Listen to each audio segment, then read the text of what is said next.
പ്രിയപ്പെട്ടവരെ, എന്തൊക്കെയുണ്ട് വിശേഷം?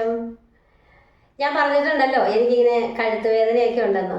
അപ്പോൾ ഇന്ന് ഡോക്ടർ വൈറ്റമിൻ ഡിയും യൂറിക് ആസിഡും ഒക്കെ ചെക്ക് ചെയ്യാൻ പറഞ്ഞതുകൊണ്ട് രാവിലെ ലാബിൽ പോയി ബ്ലഡൊക്കെ കൊടുത്തിട്ടുണ്ട് പരിശോധിക്കാനായിട്ട്. അപ്പോൾ ഒരുങ്ങിയൊക്കെ പോയി വന്നതുകൊണ്ട് ഞാൻ വിചാരിച്ചൊരു വീഡിയോ കൂടെ എടുത്തേക്കാന്ന്. അപ്പോൾ ഇന്ന് പറയുവാൻ പോകുന്നത് പണത്തിനെ കുറിച്ചോ സേവിങ്സിനെ കുറിച്ചോ ഒന്നുമല്ല. ഞാൻ ഇന്ന് പറയുവാനായിട്ട് പോകുന്നത് കടത്തിനെ കുറിച്ചാണ് കേട്ടോ. അതായത് നമ്മൾ ഒരു നല്ല വഴിയിലോട്ട് പോകണമെങ്കിൽ ചീത്ത വഴികൾ എന്താണ്, മോശം കാര്യങ്ങൾ എന്താണെന്നൊക്കെ കൂടെ അറിഞ്ഞിരിക്കണമല്ലോ. എന്നാലല്ലേ നമുക്ക് നല്ലത് ഏതാ ചീത്ത ഏതാന്ന് മനസ്സിലാവുള്ളൂ. അപ്പോൾ പണം സമ്പാദിക്കണം, സേവ് ചെയ്യണം എന്നൊക്കെ നമുക്ക് ആഗ്രഹം ഉണ്ടെങ്കിൽ നമ്മൾ തീർച്ചയായിട്ടും കടത്തിനെ കുറിച്ച് കൂടെ മനസ്സിലാക്കണം അല്ലേ. കടം ചില സമയത്ത് നല്ലതൊക്കെയാണ് കേട്ടോ. അപ്പോൾ ഞാനിന്ന് പറയുവാൻ പോകുന്നത് നല്ല കടങ്ങളുണ്ട്, ചീത്ത കടങ്ങളുണ്ട്. നമ്മൾ പണം സമ്പാദിക്കണം, സേവ് ചെയ്യണം എന്നൊക്കെ വിചാരിക്കുന്നവരാണെന്നുണ്ടെങ്കിൽ നല്ല കടങ്ങൾ മാത്രം എടുത്തു വെക്കുക, ചീത്ത കടങ്ങൾ എടുക്കരുത്. കാരണം കടം എടുക്കാതെയൊന്നും നമുക്ക് സാധാരണക്കാർക്ക് ജീവിക്കാൻ പറ്റില്ലെന്നേ. അപ്പോൾ നല്ല കടങ്ങൾ എങ്ങനെ എടുക്കാം, ചീത്ത കടങ്ങളെ പരമാവധി ഒഴിവാക്കാം. അതിനു വേണ്ടിയാണ് ഇന്നത്തെ വീഡിയോ. അപ്പോൾ വീഡിയോ സ്കിപ്പ് ചെയ്യേണ്ട, പെട്ടെന്ന് അങ്ങ് പറഞ്ഞു തീർക്കുക. എനിക്കിപ്പം ഇച്ചിരി കോവയ്ക്ക തോരനൊക്കെ വെച്ചിട്ട് വേണം എനിക്ക് കടയിലോട്ട് പോകുവാനായിട്ട്. ഇച്ചാനിപ്പം എന്താ പറയുക, ഈ KSBയിൽ എന്തോ വയറിങ്ങിൻ്റെ ഒക്കെ കണക്ഷനൊക്കെ എടുക്കണേ, എന്തോ പേപ്പറൊക്കെ അടയ്ക്കാനൊക്കെ ആയിട്ട് പോകണം. അപ്പം അത് പോയിട്ട് വരുമ്പോഴേക്ക് റെഡിയായി നിൽക്കാൻ പറഞ്ഞു. വീഡിയോ സെപ്പറേറ്റ് ഒക്കെ ഒന്ന് എടുത്തിട്ട് പോകാൻ സമയമില്ല, അതുകൊണ്ട് ധൃതി പിടിച്ചെടുക്കുകയാണ് കേട്ടോ. ഉള്ള സാഹചര്യങ്ങളൊക്കെ വെച്ചിട്ട് കാണുന്നവർക്ക് അത് ഇഷ്ടപ്പെട്ടില്ലെങ്കിൽ ഒന്ന് അഡ്ജസ്റ്റ് ചെയ്യണം.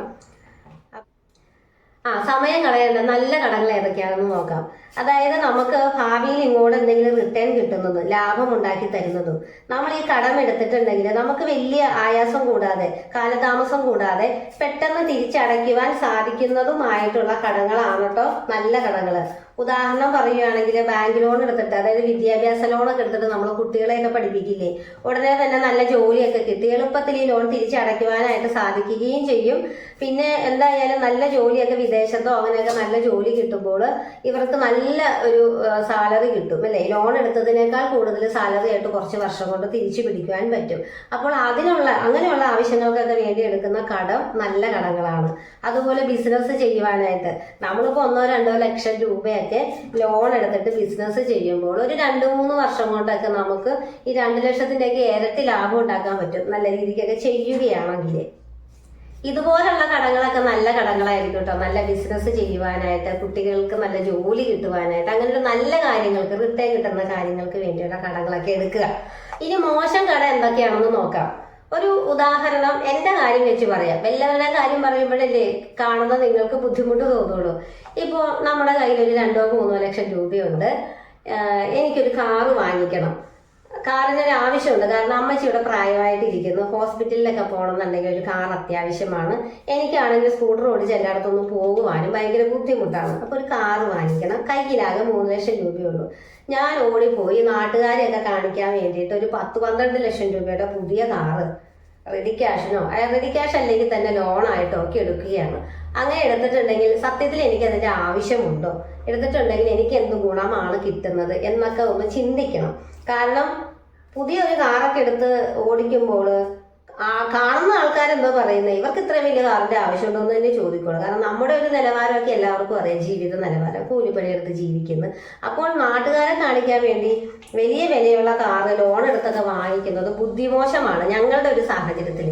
അപ്പോൾ ഈ ഒരു സാഹചര്യത്തിൽ ഇപ്പോൾ ഞാൻ ചെയ്യേണ്ട ഒരു കാര്യം എന്ന് പറഞ്ഞിട്ടുണ്ടെങ്കിൽ ഒരു 3 ലക്ഷം രൂപയൊക്കെ കൊടുത്തിട്ട് അധികം ഉപയോഗിച്ചിട്ടില്ലാത്ത യൂസ്ഡ് കാറുകളൊക്കെ കിട്ടുവാണെങ്കിൽ, വലിയ തരക്കേടില്ലാത്ത വണ്ടി കിട്ടുവാണെങ്കിൽ അത് വാങ്ങുവാണെങ്കിൽ കടവും വരികയില്ല, നമ്മുടെ ആവശ്യം നടക്കുകയും ചെയ്യും. അപ്പോൾ ഇതുപോലെ ബുദ്ധിപൂർവ്വം വാഹനങ്ങളുടെ കാര്യത്തിലൊക്കെ ചെയ്യുക. എല്ലാവരും പഴയ വണ്ടി പോയി എടുക്കണമെന്നല്ല ഞാൻ പറഞ്ഞത്. ഞാനിവിടെ പറയുന്ന ടോപ്പിക്ക് എന്ന് പറഞ്ഞത് പണം സമ്പാദിക്കാനും കടം വരാതിരിക്കാനുള്ള കാര്യങ്ങളാണ്. അതിനുള്ള മെത്തേഡുകളും ടിപ്പുകളും ഒക്കെയാണ് നമ്മൾ പറഞ്ഞു തരുന്നത്. ജീവിതത്തിൽ നമ്മൾ പാലിക്കേണ്ട കാര്യങ്ങളാണ് പറഞ്ഞു തരുന്നത്. നമ്മുടെ ചാനലിന്റെ കണ്ടന്റ് എന്ന് പറഞ്ഞിട്ടുണ്ടെങ്കിൽ ഒന്ന് ഹെയർ കെയർ ടിപ്പുകളുണ്ട്, പിന്നെ മണി സേവിങ്സ് ടിപ്പുകൾ, കടമില്ലാതെ എങ്ങനെ ജീവിക്കാം, പണം എങ്ങനെ നല്ല രീതിയിൽ സമ്പാദിക്കാം, ചെലവുകൾ എങ്ങനെ ചുരുക്കാം, അങ്ങനെയൊക്കെയാണ്. അപ്പോൾ എന്തെങ്കിലും ആരോഗ്യ പ്രശ്നങ്ങൾ കൊണ്ടോ സാമ്പത്തിക മറ്റുള്ള ബാധ്യതകൾ കൊണ്ടോ ഒക്കെ ഒരു മോശം സാഹചര്യങ്ങൾ കൊണ്ട് ജീവിതത്തിൽ ഒന്നും ആവാൻ കഴിയാതെ പോകുന്നവർക്ക് എന്തെങ്കിലുമൊക്കെ കുറച്ചെങ്കിലും ഒന്ന് ആയിത്തീരാൻ വേണ്ടിയിട്ടുള്ള ഒരു മോട്ടിവേഷനാണ് കേട്ടോ ഞാൻ കൊടുക്കുന്നത്. 20 ലക്ഷം രൂപയുടെ കാർ മേടിക്കേണ്ടത് ഓരോരുത്തരുടെ ഇഷ്ടമല്ലേ ആവശ്യമല്ലേ എന്നൊന്നും ചോദിക്കുന്നതിൽ ഒരു ലോജിക്ക് ഉണ്ടെന്ന് എനിക്ക് തോന്നുന്നില്ല. കടമില്ലാതെ നമുക്ക് ജീവിച്ചെങ്കിൽ മാത്രമാണ് പണം സമ്പാദിക്കുവാനായിട്ട് പറ്റുകയുള്ളൂ. അപ്പോൾ കടം ഒഴിവാക്കാനും പറ്റില്ല. കാരണം ചില കടങ്ങൾ നല്ലതാണ്, ചില കടങ്ങൾ ചീത്തയാണ്. അപ്പോൾ ചീത്ത കടങ്ങൾ ഏതൊക്കെയാണ്, നല്ല കടങ്ങൾ ഏതൊക്കെയാണെന്നുള്ളൊരു ബോധവൽക്കരണമാണ് ഇന്നത്തെ വീഡിയോയിൽ ഞാൻ ഉദ്ദേശിക്കുന്നത് കേട്ടോ. അപ്പോൾ ചീത്ത കടങ്ങളുടെ ഒരു കാര്യം പറഞ്ഞപ്പോൾ, ഈ കാറിന്റെ കാര്യം പറഞ്ഞപ്പോൾ ഒരു കാര്യം മനസ്സിലായല്ലോ. രണ്ടാമത് സാധാരണക്കാർക്ക് കടം വരുന്ന ഒരു പ്രധാനപ്പെട്ട കാര്യമാണ് വിവാഹം. ആൺകുട്ടികളുടെ വിവാഹമായിക്കോട്ടെ പെൺകുട്ടികളുടെ വിവാഹമായിക്കോട്ടെ നല്ല രീതിയിൽ കടം സാധാരണക്കാരുണ്ടാക്കി വെക്കും ഈ വിവാഹത്തിലൂടെ. അതായത് പെൺകുട്ടിക്ക് വേണ്ട ആഭരണങ്ങളും ഡ്രസ്സും കാര്യങ്ങളും അല്ലെങ്കിൽ വിവാഹത്തിന് അത്യാവശ്യം വേണ്ട ചെലവുകളും കൂടാതെ കുറേയേറെ ആവശ്യമില്ലാത്ത ആർഭാടങ്ങൾ സാധാരണക്കാർ കാണിച്ചു വെക്കുന്നുണ്ട്. അത് ഓരോരുത്തരുടെ ഇഷ്ടമല്ലേ എന്ന് ചോദിച്ചാൽ കടം വരും, സഹിച്ചോളണം. എനിക്ക് അത്രയും പറയുവാനുള്ളൂ. കടമൊന്നുമില്ലാതെ ജീവിക്കണം എന്നുണ്ടെങ്കിൽ ഒരുപാട് ആഡംബരങ്ങളൊക്കെ ഒഴിവാക്കുക വിവാഹത്തിനൊക്കെ. അല്ലെങ്കിൽ എന്തെങ്കിലും ഫംഗ്ഷനുകളൊക്കെ വെക്കുമ്പോൾ ആവശ്യമില്ലാത്ത ആഡംബരങ്ങളൊക്കെ ഒഴിവാക്കി ലളിതമായ രീതിയിലൂടെയൊക്കെ ജീവിക്കുക. ലളിതമായൊക്കെ ജീവിച്ചെങ്കിൽ മാത്രമാണ് ഒന്നുമില്ലാത്തവന് പൈസ സമ്പാദിക്കുവാനായിട്ട് സാധിക്കുകയുള്ളൂ.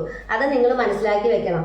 അല്ലെങ്കിൽ നമുക്ക് പൂർവികരുടെ സ്വത്തും, അതായത് നമ്മൾ പറയില്ലേ അപ്പനപ്പന്മാരൊക്കെ ഉണ്ടാക്കി ഇട്ട് വെച്ചേക്കണമായിരുന്നെന്ന്, അങ്ങനെയൊന്നും ഇല്ലെങ്കിൽ അന്നന്ന് പണിയെടുത്ത് ജീവിക്കുകയാണെങ്കിൽ കടവും ഉണ്ടെങ്കിൽ ഇനിയെങ്കിലും കടമില്ലാത്ത രീതിയിൽ ജീവിക്കാനായിട്ട് നമ്മൾ ശ്രമിക്കണം. അപ്പോൾ ഞാൻ 2 ഉദാഹരണം പറഞ്ഞു. ഇനി ഒരു ഉദാഹരണം കൂടി ഉണ്ട് കേട്ടോ.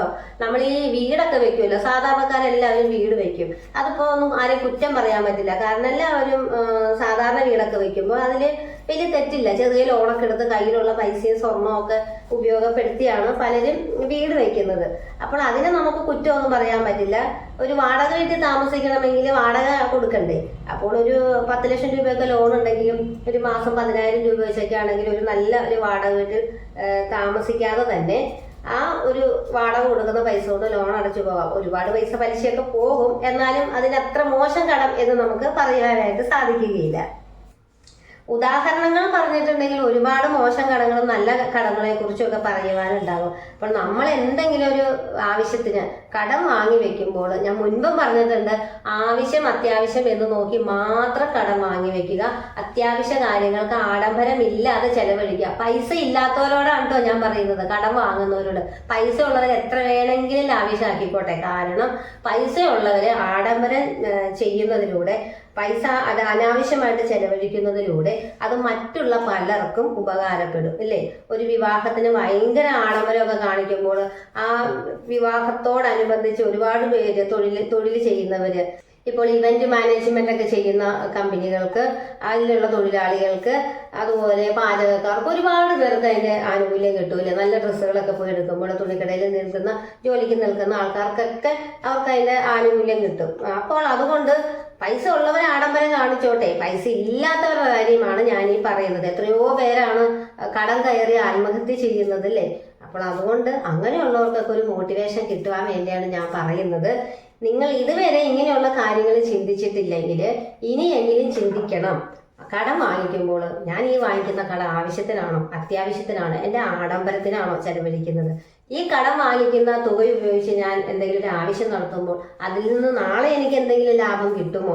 ഈ കടം എനിക്ക് ഞാൻ ഈ വാങ്ങി ചെലവഴിക്കുന്ന കാര്യം കൊണ്ട് തന്നെ എനിക്ക് തിരിച്ചടയ്ക്കുവാൻ പറ്റുമോ? അതോ ഞാൻ എൻ്റെ വീടും വസ്തുവൊക്കെ വിറ്റ് ഈ കടം വീട്ടേണ്ടി വരുമോ എന്നൊന്ന് എല്ലാവരും ചിന്തിക്കണം കേട്ടല്ലോ. അപ്പോൾ കടത്തിന്റെ നല്ല വശവും ദോഷവശവുമാണ് ഞാൻ പറഞ്ഞത്. അപ്പോൾ ഇന്നത്തെ വീഡിയോ നിങ്ങൾക്കൊക്കെ ഇഷ്ടമായി എന്ന് ഞാൻ കരുതുന്നു. എൻ്റെ കോവയ്ക്കയും അരിഞ്ഞു കഴിഞ്ഞിട്ടുണ്ട്. അപ്പോൾ വീണ്ടും അടുത്ത വീഡിയോ ആയിട്ട് കാണാം കേട്ടോ. ടാറ്റാ.